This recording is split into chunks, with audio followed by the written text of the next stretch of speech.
అందరికీ నమస్కారం. Kavali rural police station Tummalapenta పట్టపాలెంలో జలజీవన్ మిషన్ మరియు రోడ్ ప్రాజెక్టు సంబంధించి శిలాఫలకం ఉన్నాయి. 2 శిలాఫలకాలు. ఈ శిలాఫలకాలని కొంతమంది గుర్తు తెలియని వ్యక్తులు కూల్చివేసినారని మాకు కంప్లైంట్ రావడం జరిగింది. ఆ కంప్లైంట్ మేరకు crime number 136/25 and section 324, 61, 196 red with 35 BNS act, section 3 PDPP act ప్రకారం కేసు కట్టడం కూడా జరిగింది. దీన్ని రాజకీయ పార్టీల మధ్య విభేదాలు సృష్టించాలని, కొన్ని వర్గాల మధ్య, సమాజంలో ఉండే వర్గాల మధ్య విద్వేషాలు రెచ్చగొట్టాలనే ఉద్దేశంతో శిలాఫలకాలను JCB ద్వారా కూల్చివేసినారు.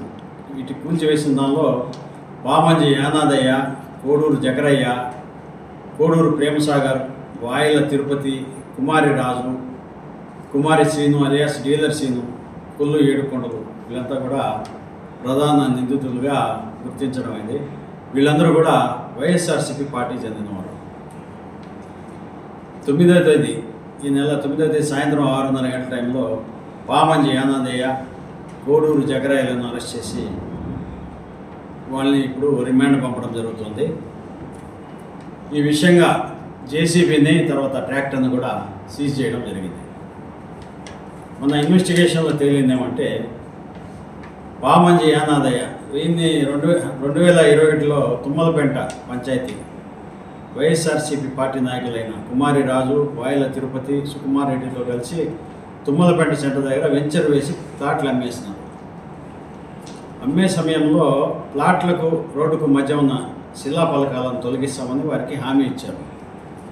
ప్లాట్లు కొనుక్కున్న వారు ఈ మధ్యకాలంలో శిలాఫలకాలు తీసివేయమని ఒత్తిడి చేస్తున్నారు. ఈ విషయాన్ని కుమారి రాజు, వాయిల తిరుపతి, కుమారి శ్రీను వీళ్ళకి చెప్పి 6వ తేదీ, ఈ నెల 6వ తేదీ రాత్రి సమయంలో మార్కండేయపురం చెందిన కోడూరు జగరయ్య నుంచి JCB మరియు ట్రాక్టర్ ద్వారా శిలాఫలకాలను కూల్చివేసి వాటిని జకరయ్య ఇంటి దగ్గర పొలంలో పడివేసి ఆ విషయం రాజు, తిరుపతి, శ్రీనులు కూడా చెప్పినారు.